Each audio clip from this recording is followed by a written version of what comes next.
Did you know that astrology is a combination of astrophysics and statistics? We have all learned from high school that we live under a solar system. There are planets rotating on their axis and revolving around the sun. Each planet has its own timeline, the duration under which it completes its revolution around the sun. You can imagine these planets, as they are rotating and revolving, they create a pattern. A pattern with themselves based on their previous position, and a pattern with other planets based on the distance between the planets. Now this is all science so far, correct? Overlay these patterns on a series of constellations, and that was the birth of astrology. What our astrologers did was that they predicted the movement of these planets and its effect on human life below.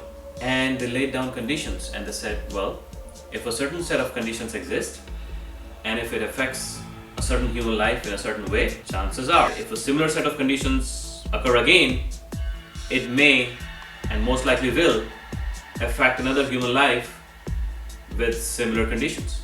And that's what astrology is all about. Astrology is like a GPS. It guides you on your journey. Now you, as a driver, have control over the car. Your mind is the driver.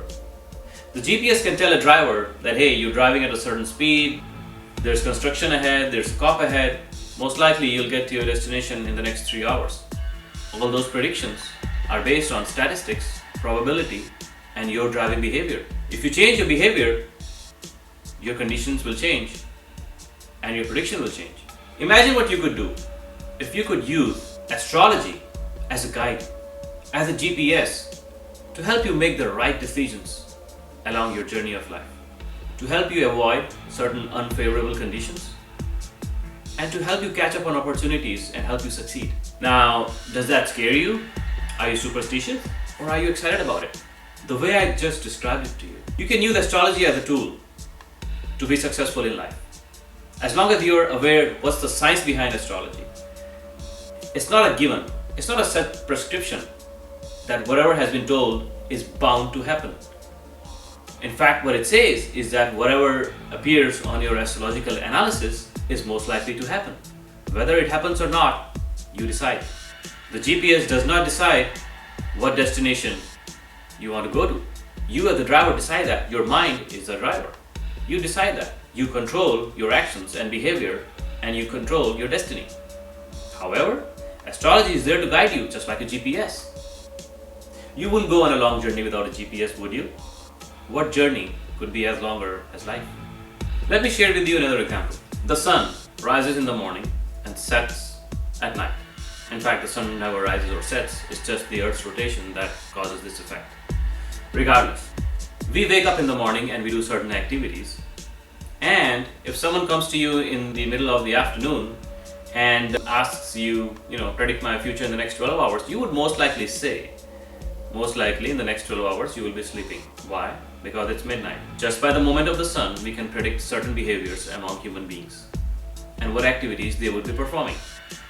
Another example, the moon. It's a known fact that on a full moon day, the tides of the ocean are higher than on a regular day. Now, the reason is the gravitational pull of the moon. It attracts the body of water and the tides raise higher. Our bodies, the human body, is composed of more than 50% water. So if the moon can attract the ocean, why can't it attract the human body? The effects of the moon triggers our emotions differently, makes us think differently, and makes us act differently. Example number 3, solar flares. There are some activities on the sun that causes solar flares, which are spikes of fire coming out from the sun, and it does affect the electromagnetic field around the earth. Now these are easy, simple, visible effects that our eyes can see. And we just talked about the sun and the moon.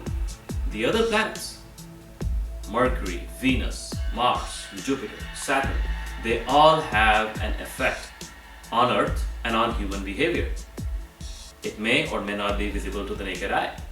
They do have a gravitational pull. It affects our mind and our behavior and how we act. And after all our mind is an electromagnetic object. We constantly transmit waves and we receive waves. If there is an interference to these waves, it causes depression. It causes sadness. It causes us to be more enlightened on a positive side. It causes us to be more energetic on a positive side.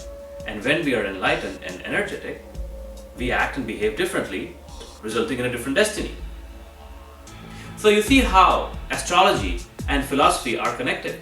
My goal is to give astrology the respect that it deserves and to inspire you, enlighten you, that no matter what astrology says, your mind has the power to make you achieve your goals, whatever goals you desire and set for yourself.